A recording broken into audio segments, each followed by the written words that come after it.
Hello friends, chocolates అంటే ఇష్టపడని వారెవరైనా ఉంటారా?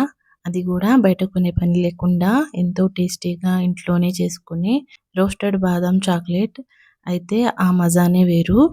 ముందుగా దీనికి కావాల్సిన పదార్థాలు ఏంటో చూసేద్దాం. మంచి క్వాలిటీ ఉన్న బాదం పప్పులు, అలాగే milk and dark chocolate compounds. Bus ఇవి ఉంటే చాలు, మన బేకరీ స్టైల్ చాక్లెట్స్ రెడీ అయిపోతాయి. ఫస్ట్ స్టెప్, స్టవ్ ఆన్ చేసి ప్యాన్ వేడి చేసుకోవాలి. అందులో మనం తీసుకున్న బాదం పప్పులు వేసి మంటను లో ఫ్లేమ్లో ఉంచి బాగా వేయించుకోవాలి. గుర్తుందిగా, హై ఫ్లేమ్లో పెడితే పైన మాడిపోతాయి కానీ లోపల క్రంచీనెస్ రాదు. ఇవి కాస్త కలర్ మారి మంచి సువాసన వచ్చే వరకు వేయించుకొని ఒక బౌల్లో తీసుకోండి. ఇప్పుడు second and most important step, chocolate melt చేయడం. దీనికోసం ముందుగా చాక్లెట్ని మెజర్ చేసి తీసుకోవాలి. ఇక్కడ మిల్క్ చాక్లెట్ 135 గ్రామ్స్, అలాగే డార్క్ చాక్లెట్ 270 గ్రామ్స్, అంటే 1:2 రేషియోలో చాక్లెట్స్ని తీసుకోవాలి. మీకు కావాలనుకుంటే హాఫ్ హాఫ్గా కూడా తీసుకోవచ్చు. చాక్లెట్ని మెల్ట్ చేయడం కోసం ఇలా చాక్లెట్ని చిన్న చిన్న ముక్కలుగా కట్ చేసుకొని బౌల్లో తీసి పెట్టుకోవాలి. ఇక్కడ చూపిస్తున్నట్టు నేను మిల్క్ చాక్లెట్ అండ్ డార్క్ చాక్లెట్ని 1:2 రేషియోలో తీసుకున్నాను. చాక్లెట్ని మెల్ట్ చేయడం కోసం మనం డబుల్ బాయిలర్ మెథడ్ని వాడుతున్నాం. ఒక గిన్నెలో నీళ్లు పోసి మరిగించండి. దానిపై ఇలా చిన్న ముక్కలుగా కట్ చేసిన చాక్లెట్ కాంపౌండ్ని వేసి పెట్టిన గిన్నెని పైన పెట్టుకోవాలి.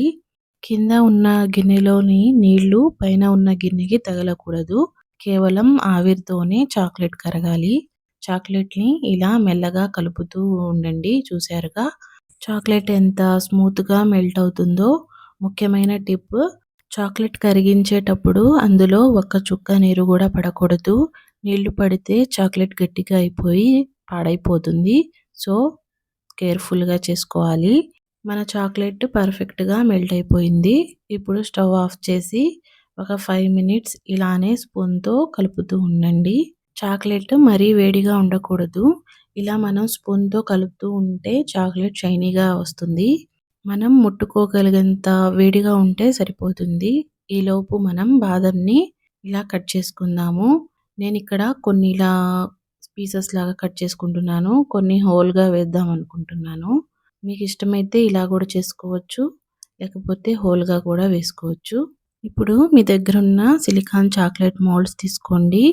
ఇప్పుడు ఈ మిశ్రమాన్ని మోల్డ్స్లో ఒక లేయర్ వేసి దానిపై క్రష్ చేసుకున్న బాదం ముక్కలు వేసి మళ్ళీ దానిపై చాక్లెట్ మిశ్రమాన్ని యాడ్ చేయండి. ఇక్కడ చూపిస్తున్నట్టుగా. ఒకవేళ మోల్డ్ లేకపోతే కంగారు పడకండి.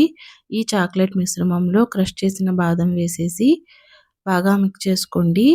ఒక ప్లేట్లో బటర్ పేపర్ వేసి స్పూన్తో చిన్న చిన్న బిస్కెట్ లాగా కూడా ట్రాప్ చేసుకోవచ్చు. ఇక్కడ ఒక మోల్డ్లో ఇలా వేసుకున్నాను, ఇంకొక మోల్డ్లో హోల్గా వేసుకున్నాను. మీకు ఇష్టమైతే ఇలా వేసుకోండి, లేకపోతే అలా వేసుకోండి. ఇలా అన్నిటినీ ఫిలప్ చేసిన తర్వాత ఎయిర్ బబుల్స్ లేకుండా ఇలా ఒకసారి గట్టిగా ట్యాప్ చేసుకోండి. ఇప్పుడు హోల్ బాదం ఇలా మోల్డ్లో వేసుకొని సేమ్ ప్రాసెస్లో ఇలా అన్నీ వేసుకున్నాక మోల్డ్ని ఫ్రిడ్జ్లో 15 to 20 మినిట్స్ పాటు పెట్టుకుంటే సరిపోతుంది.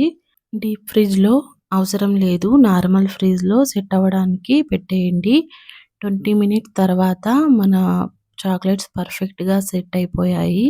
సిలికాన్ మోల్డ్ కాబట్టి ఎంత ఈజీగా వస్తున్నాయో చూడండి. అచ్చం షాప్లో కొన్న డైరీ మిల్క్, సిల్క్ నట్స్ లాగానే ఉన్నాయి కదూ. వీటిని సిల్వర్ ఫాయిల్లో వ్రాప్ చేసుకోవాలి. ఇక్కడ చూపిస్తున్నట్టు సిల్వర్ ఫాయిల్ని తీసుకొని అందులో చాక్లెట్ని పెట్టి వ్రాప్ చేసుకోవాలి. చాలా ఈజీగా చేసుకోవచ్చు. వీటిని ఒక ఎయిర్ టైట్ బాక్స్లో పెట్టుకుంటే నెల రోజులైనా పాడవవు. ఇది సమ్మర్ కాబట్టి ఫ్రిడ్జ్లో పెట్టుకోవాలి. మిగిలిన సీజన్స్లో బయట పెట్టవచ్చు. మరి ఇంకెందుకు ఆలస్యం, మీరు ట్రై చేసి మీ పిల్లలకి, ఫ్యామిలీకి తినిపించండి. వాళ్ళు ఖచ్చితంగా మిమ్మల్ని మెచ్చుకుంటారు. ఈ రెసిపీ నచ్చినట్లయితే లైక్ చేయండి, షేర్ చేయండి, అలాగే ఛానల్ని సబ్స్క్రైబ్ చేయండి. Thank you for watching.